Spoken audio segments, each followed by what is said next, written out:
पक्षाचा, भारतीय राष्ट्रीय काँग्रेस पक्षाचा।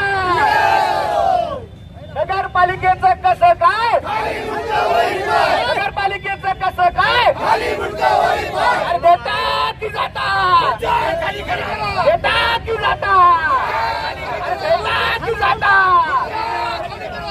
किती महसूल जमा झाला, त्याचा विनियोग कुठे झाला, कसा झाला याची माहिती देणे आणि त्यात झालेल्या भ्रष्टाचाराची चौकशी करून संबंधित व्यक्तीवर कारवाई करणे।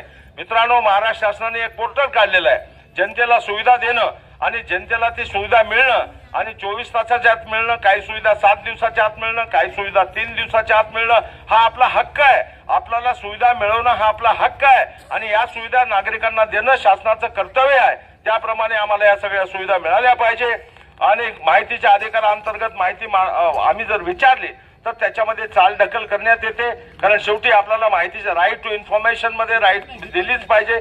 आम्हाला माहिती मिळत नाही, माहिती द्या ना, तुम्हालाही माहिती मिळू द्या की तुमच्या हाताखाली काय चाललेलं आहे, आम्हालाही माहिती द्या, आम्ही तुम्हाला सहकार्य करायला तयार आहे। आमचं हे ब्रिटिशांचं नाही, नॉन कोऑपरेशन मुवमेंट मध्ये नाही आहे, आम्ही कोऑपरेशन मुवमेंट मध्ये आहे। आता आंतरराष्ट्रीय सहकाराचा वर्ष चालू आहे, आंतरराष्ट्रीय सहकार वर्ष चालू आहे आणि त्यामध्ये तुम्ही आम्हाला सहकार्य करा, आम्ही जनतेच्या मागण्या आपल्या समोर मांडतो।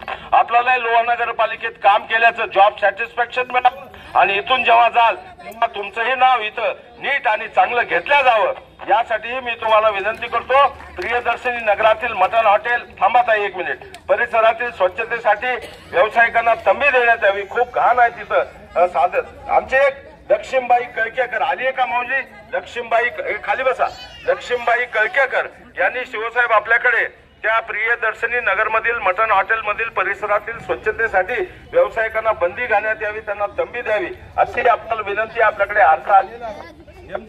पुढे एमजीपीची पाईपलाईन डेडलाईन आहे का, हे काम निकृष्ट दर्जाचे होत आहे का, याच्याबद्दल आपल्याला माहितीच आहे। आमचं म्हणणं आहे की हे काम निकृष्ट आहे, दर्जेदार होत नाही, वेळेवर होत नाही, टेंडरच्या टर्म्स आणि कंडिशन्स प्रमाणे हे काम होत नाही। आम्हा लोकांना टर्म्स आणि कंडिशन प्रमाणे विहित वेळेत हे काम पूर्ण होऊन योग्य पुरवठा आम्हाला व्हावा अशी आपल्याला सूचना आहे। लोकसहभागातील 10% पैसे कुठून भरले, कसे भरणार हा फार महत्वाचा मुद्दा आहे।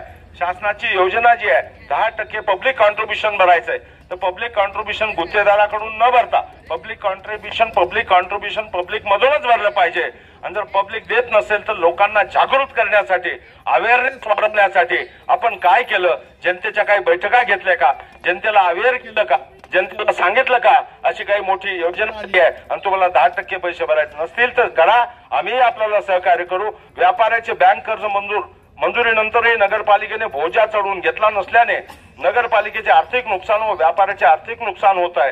याबाबत संबंधित कर्मचाऱ्यांना सूचना देऊन व्यापाऱ्यांना बोजा काढून घ्या। आमच्याकडे जवळजवळ 30 ते 40 व्यापारी काल आम्हाला येऊन भेटले, त्यांनी हे अडचण आमच्या समोर मांडली, लगेच मी ती मांडली, याच्यामध्ये अंतर्भूत केली। लोहा नगरपालिकेअंतर्गत लोह्यातील किती दवाखान्याला अधिकृत मान्यता, हा फार गंभीर विषय आहे। किती दवाखान्याला अधिकृत मान्यता आहे माहित नाही, मला तरी माहित नाही, आपल्या पक्षालाही माहित नाही।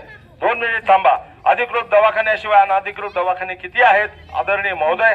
अनधिकृत दवाखान्या नावाने जन्म दाखला देण्यात आला आहे का, त्यावर काही कारवाई करण्यात यावी। त्यांच्याकडून जर जन्माचे दाखले दिले असतील, कारण जन्म दाखले हा फार मोठा विषय आहे, ते बेसिक डॉक्युमेंट आहे। बिहार मध्ये काय चाललंय तुम्हाला माहिती असेल, आधार कार्डाला सुद्धा भारतीय नागरिकत्वाचं प्रमाणपत्र म्हणून मान्य नाही असं भारत सरकारने फतवा काढल्यामुळं त्याला ओरिजिनल जन्म दाखलाच लागतो। म्हणून उद्या महाराष्ट्रात जर अशी अवस्था आली आणि खोट्या माणसाने जर जन्म दाखला दिला तर तो जन्माचा दाखला हा पुरावा म्हणून सादर होऊ शकतो आणि चुकीचा माणूस मतदान यादीमध्ये येऊ शकतो। याचं एवढं गांभीर्य कृपा करून आपण त्याची माहिती घ्यावी। त्यानंतर नगरपालिकेअंतर्गत शहरासाठी शासकीय रुग्णालयाची व्यवस्था करावी।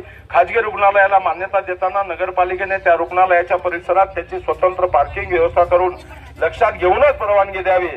पुढे मुख्यमंत्री कार्य प्रशिक्षण योजनेअंतर्गत या योजनेअंतर्गत 6 व्यक्तीची विविध कामकाजासाठी नियुक्ती करण्यात आली होती आपल्याकडून, त्यापैकी 5 कार्यावर दिसत आहेत। ते कोणत्या विभागात आहेत आम्हाला माहित नाही, ते काय जे जासूस आहेत। आता हे सगळं खूप मोठे विषय आहेत, ते जासूस म्हणून असं सांगायला येत ना, सोनूभाऊ सांगायले हे जासूस आहेत, तर ते जासूस म्हणून काम करतात, सरकारी कर्मचारी म्हणून काम करत नाहीत।